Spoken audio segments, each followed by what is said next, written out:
क्या कभी आपने सुना है उड़ीसा के टोटा गोपीनाथ जी के बारे में?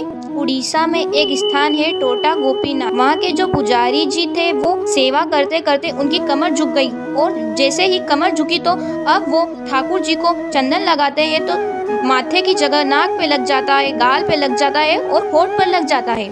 दर्शनार्थी बोलते हैं, पुजारी जी देखो गोपीनाथ जी के नाक पे लगा दिया, गाल पे लगा दिया, होठ पे लगा दिया, उनको बड़ी पीड़ा होती है। उस समय वह सोचने लगे, एक काम करता हूँ, मैं एक पुजारी रख लेता हूँ।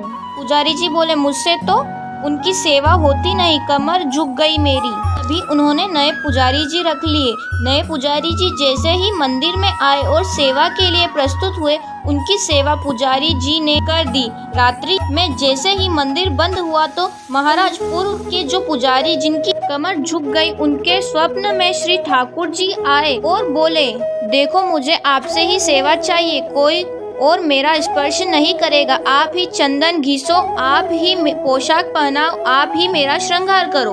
तब पूर्व पुजारी जी बोले, ठाकुर जी मुझे बहुत प्रशंसा है कि आपको मुझसे सेवा चाहिए, पर मैं जो बीमार हो गया, मेरी तो कमर झुक गई, अब कैसे चंदन लगाऊं? ठाकुर जी बोले, हमें नहीं पता, हमें आपसे ही सेवा चाहिए, कल पुजारी नहीं आना चाहिए, आप ही आओगे सेवा के लिए।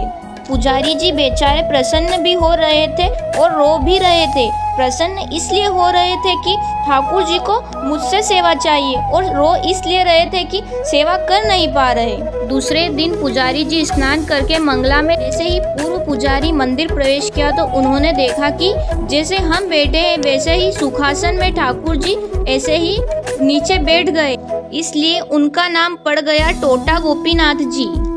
ऐसे और वीडियो के लिए मेरे चैनल को लाइक और सब्सक्राइब करें।